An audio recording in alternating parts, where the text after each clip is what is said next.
So now that we have looked a little bit into portfolios in general, I do want to show you how to actually start making one. So I'm in Google Sites. This is what I recommend to start with, right? Later on, if you want to do something else, cool.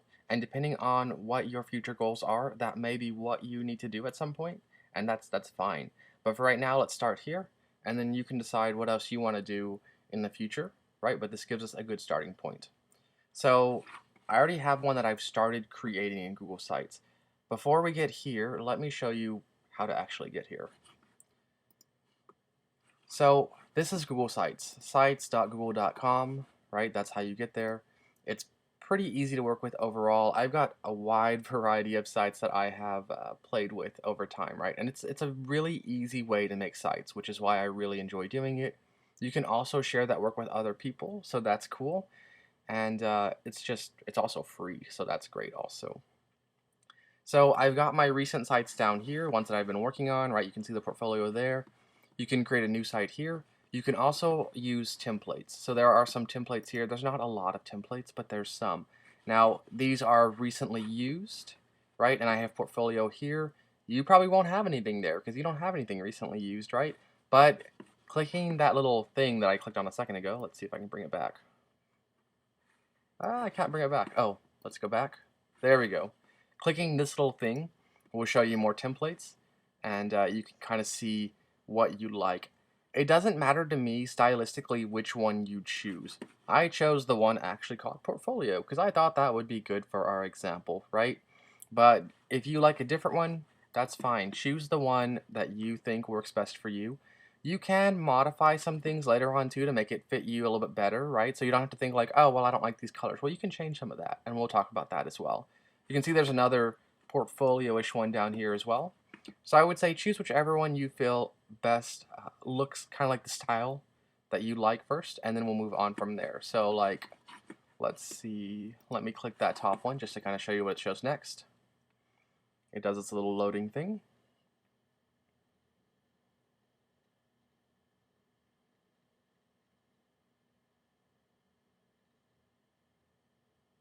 And then you're already in the site creator, right? So let me talk a little bit about what you're seeing here.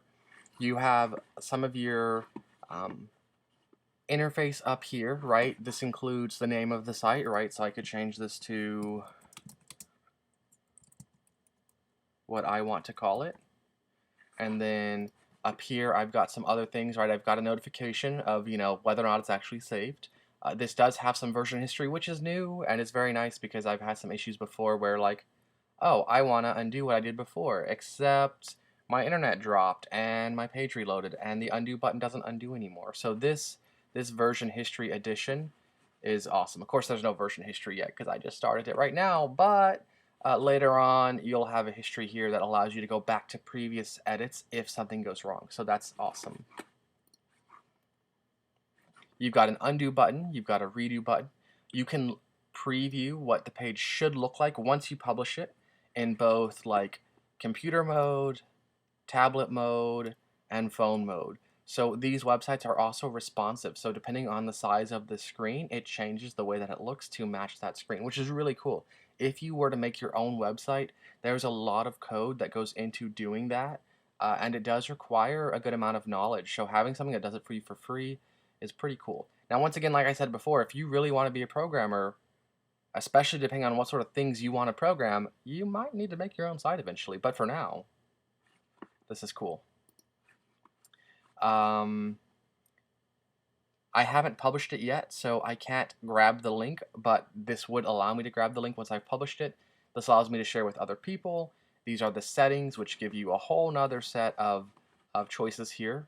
You can choose the navigation menu, which is this up here, whether you want it on the top or the side. So the side, like it disappears, right? But actually it's here. If you click that little hamburger icon when you're viewing the page, then it pops out those same settings. You can choose colors for it. Well, you can choose like white or black. Branding images, so you can get a little logo, which would show up here. The favicon. A favicon basically is when you have like the URL up here. Sometimes, depending on your browser and everything else, you'll have a little icon with it. It'll also show up like sometimes when you bookmark a site. So that lets you customize that, so that's cool. Some viewer tools.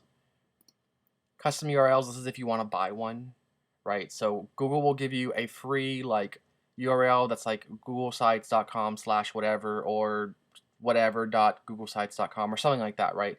This is if you want like I want like www.mrwsportfolio.com or something like that, right? This is where you can apply that if you've purchased one. So, and with Google Sites, Google also sells domains. So I mean, you know, they're into making money. They're a company, right? But if you want to do that, it is pretty easy, but it does cost money, right? If you're really serious about going into this field, then you know it is good to get a URL. You can get some for cheap, but do you need to right now? No, I don't think so. Analytics, so you can turn this on, and this lets you actually like see how people are interacting with your site, like how many people, some of that stuff, and you also have an announcement banner. So this is a newer feature too that I haven't really played with very much yet, but at some point I will do so. Okay, so next thing, the stuff over here on, oh, two more things. I forgot two more things. You've got more in here, right? So you can make a copy of the site. Making a copy of the site can be really useful if you think you want to make changes, but you're not sure if you're going to like them. So I have made a duplicate site before and then changed the color scheme around, changed some of the pictures, and then decided like, do I like this or not? And you can change it and then also go into version history, but depending on what you're wanting to do, if you're making some pretty big changes and you're not sure and you want to see the two side by side, then you could make changes on one and not the other, and then open both and then decide, do I like it better or not, right? You've got some other stuff on here. They'll also have a way that you can move through, and they will tell you about the different things. If after this video you're still like, I don't know if I get it, then I would say take the tour, right? Because I'll show you more information. And then publish. So once you're happy with it and you want it to be on the web, this will allow you to publish it. You'll make your own little URL. And what? It's supposed to be Mr. W, not Mew. It is too early for typing. Okay, right? And then it will, you know, let you create it. And this would be my URL here, right? So this is not a bad URL, but like, it doesn't look super professional, right? Like Mr. W portfolio would look .com or .tech or .whatever would look a lot more impressive than that. But this is okay, right? And here's where it talks about how you can buy one. And then who do you want to be able to see it, right? Do you want search engines to be able to see it? Stuff like that, right? So that's kind of cool. Now, this, you can't have whatever you want. It depends, like, does someone else already have it? Nobody has this yet, so I could have it if I wanted. Let's see for, I don't know, something else. Ants, because insects are cool. So this is already taken, right? Someone already has ants on Google. So, like, I can't have it, because if we could both have it, then how does it know who's to go to, right? So you have to have a unique one there. Once you have published it and you've made changes, everything here is sort of in draft mode until you hit publish again, and I'll show that in a few minutes as well. So you can edit things and have it not on your site yet until you're ready, and then once you're ready, then you can publish it. So like if you want to start something and you're like, hey, I don't know if I can finish today, it's okay, you can start it and then you can publish when you're ready or update it when you're ready.